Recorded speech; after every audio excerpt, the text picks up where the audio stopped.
తాపీ మేస్త్రిగా, తెలంగాణ ఉద్యమకారుడిగా చివరి శ్వాస వరకు తన సర్వం దారబోసి ఈ తెలంగాణ ఉద్యమాన్ని, తెలంగాణ రాష్ట్ర సాధనలో గొప్ప పాత్ర పోషించిన అందశ్రీ గారిని కోల్పోవడం తెలంగాణ సమాజానికే కాదు, వ్యక్తిగతంగా నాకు చాలా తీరని లోటు. పిసిసి అధ్యక్షుడిగా ప్రజాక్షేత్రంలో పర్యటిస్తున్నప్పుడు అందశ్రీ గారిని కలవాలని ప్రయత్నం చేస్తే నేను రాజకీయ నాయకులకు దూరంగా ఉంటాను, రాజకీయ నాయకులను వేదికల మీదనే కలుస్తాను కానీ వ్యక్తిగతంగా కలవను అని ఒక మిత్రుడి ద్వారా సమాచారాన్ని చేరవేసి,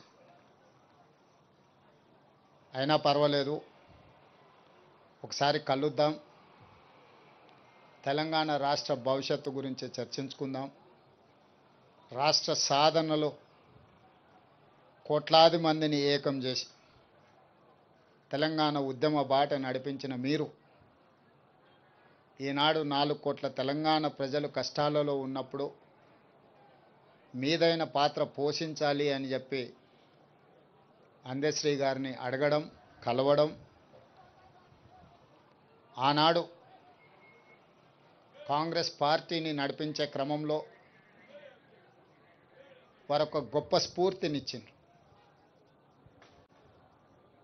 కొట్లాడితే ఖచ్చితంగా తెలంగాణ ప్రజలు ఆశీర్వదిస్తారు, తెలంగాణ ప్రజల యొక్క సమస్యల్ని తీర్చడానికి కలిసి పనిచేద్దాము, నీతో మాట్లాడిన తర్వాత నాకు నమ్మకం వచ్చింది, తప్పకుండా నువ్వు చేసే ప్రయత్నంలో నేను చేయగలిగిన ప్రయత్నం నేను చేస్తాను, అందరం తలా ఓ చెయ్యి వేసినప్పుడే ఈ తెలంగాణ సమాజానికి ప్రయోజనం చేకూరుతుంది అని చెప్పి ఆనాడు అందశ్రీ గారి మాటలు, ఆ తర్వాత వారు నేను చర్చించుకున్న అంశాలు మీడియా మిత్రులకు తెలుసు. అందశ్రీ గారితో మాట్లాడుతున్నప్పుడు నాకు చదువుకోవడానికి పట్టణం వచ్చిన తమ్ముడికి ఊర్లో వ్యవసాయం చేసే అన్న చూడడానికి వచ్చినప్పుడు కలిగే అనుభూతి కలిగేది నాకు అందశ్రీని ఎప్పుడు కలిసిన. వారొక స్ఫూర్తిగా ఈ పరిపాలనలో పేదలకు ప్రయోజనం చేకూర్చాలన్న ఆలోచన వచ్చినప్పుడు గద్దరన్నతో పాటు అందశ్రీ గారు సమానమైన స్ఫూర్తిని నింపడమే కాకుండా వారు రచించిన జయ జయ హే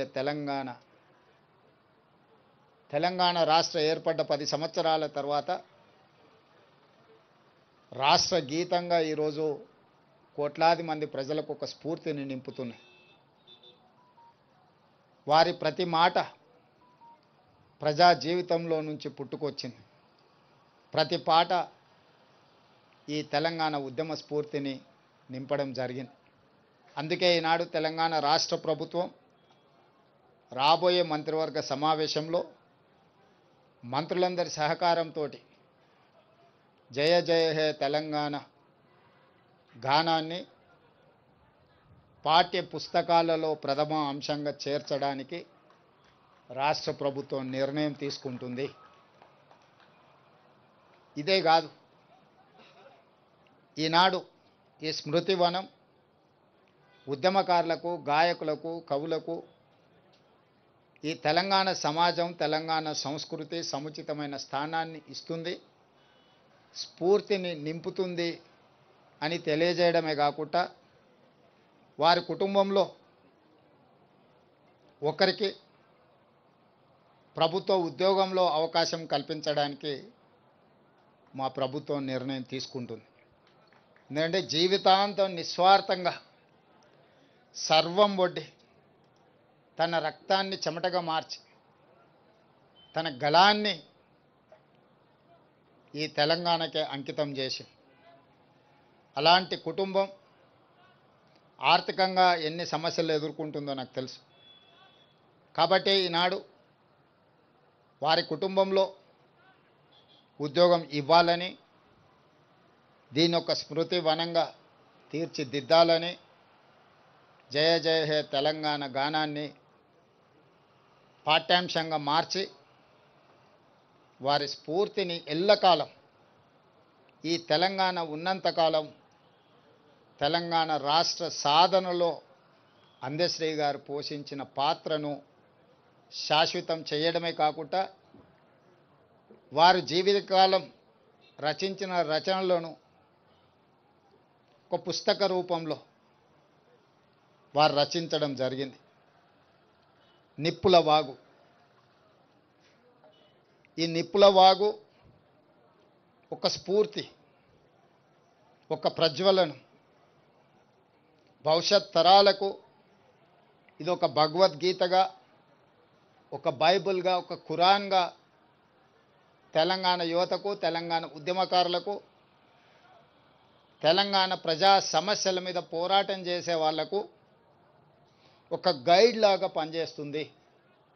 అందుకే నిప్పుల వాగును 20,000 ప్రచురణలు తెలంగాణ ప్రాంతంలో ఉండే ప్రతి లైబ్రరీలో, తండాలలో, గూడాలలో, మారుమూల పల్లెల్లో ఉండే తెలంగాణ సమాజం అంతా అందశ్రీ గారి స్ఫూర్తితో వారి రచనలో ఉన్న సారాంశాన్ని తీసుకొని పేదలకు సేవలు అందించడానికి ఉపయోగపడే విధంగా నిప్పుల వాగు గ్రంథాన్ని ప్రతి లైబ్రరీలో పెట్టే విధంగా ప్రభుత్వం చర్యలు తీసుకుంటుంది. ఇదే కాకుండా వారి అభిమానుల నుంచి సూచనలు తీసుకొని ఇంకా ఏం చేయగలమో, వారి పేరు, వారి స్ఫూర్తి తెలంగాణ సమాజంలో శాశ్వతంగా పదిలంగా ఉండడానికి అవసరమైన చర్యలన్నీ మా ప్రభుత్వం చేపడుతుంది. వారు ఏనాడు వారి ఆరోగ్యం గురించి, వారి ఆర్థిక పరిస్థితుల గురించి, కుటుంబ సభ్యుల గురించి ఏనాడు కూడా అందశ్రీ గారు ఆలోచన చేయలే. ఈ 4 కోట్ల తెలంగాణ ప్రజల యొక్క సమస్యలే తన సమస్య అని, ఈ సమాజమే తన కుటుంబం అని భావించిన ఒక గొప్ప మానవతావాది. నాకు వ్యక్తిగతంగా మనసుకు చాలా దగ్గరగా వారి ఆలోచన, వారి స్ఫూర్తి ఎప్పుడూ నాకు కలిగించే విధంగా వారు కలిసినప్పుడల్లా మాట్లాడేవాడు. వారిని కోల్పోవడం తెలంగాణ సమాజంతో పాటు నాకు, నా కుటుంబానికి ఒక బాధాకరమైన అంశము. ఏది ఏమైనా తెలంగాణ రాష్ట్ర ప్రభుత్వం అందశ్రీ గారికి గౌరవించడమే కాదు, అందశ్రీ గారికి పద్మశ్రీ ఇవ్వాలి అని గత సంవత్సరం కేంద్ర ప్రభుత్వానికి లేఖ రాయడం జరిగింది. ఈసారి కూడా స్వయంగా ప్రధానమంత్రి నరేంద్ర మోడీ గారిని కలిసి తెలంగాణ ఆత్మగౌరవం, తెలంగాణ గుండె ధైర్యం అందశ్రీ గారికి పద్మశ్రీ ఇవ్వాల్సిందిగా కేంద్ర ప్రభుత్వాన్ని విజ్ఞప్తి చేస్తున్నాం. మిత్రులు కిషన్ రెడ్డి గారిని, బండి సంజయ్ గారికి కూడా నేను సూచన చేస్తున్నా, మీ వంతు ప్రయత్నం మీరు చేయండి. తెలంగాణ రాష్ట్ర ముఖ్యమంత్రిగా అందశ్రీని గౌరవించుకోవాల్సిన బాధ్యత తెలంగాణ ప్రజల తరఫున మీ మీద, నా మీద ఉన్నది. తప్పకుండా వారికి పద్మశ్రీ వచ్చే విధంగా, ఆ గౌరవం దక్కే విధంగా రాష్ట్ర కేంద్ర ప్రభుత్వాలు ప్రయత్నం చేద్దామని తెలియజేస్తూ, వారి అభిమానులకు, ఇక్కడికి విచ్చేసిన మీడియా మిత్రులకు వారి పట్ల మీరు చూపించిన అభిమానానికి నేను కృతజ్ఞతలు తెలియజేస్తూ సెలవు తీసుకుంటున్నాను.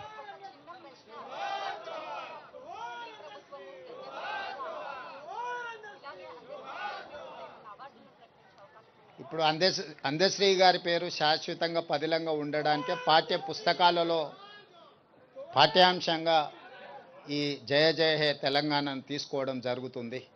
అందుకే వారి జ్ఞాపకమే ప్రతి లైబ్రరీలో నిప్పుల వాగు పుస్తకాన్ని ఆవిష్కరించాలని రాష్ట్ర ప్రభుత్వం అనుకుంటుంది.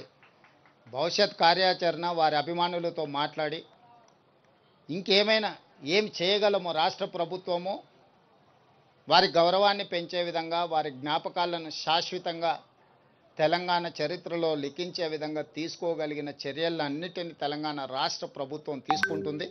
అందరితో చర్చించిన తర్వాత ప్రభుత్వం ఒక నిర్ణయానికి వస్తుంది. ధన్యవాదాలు.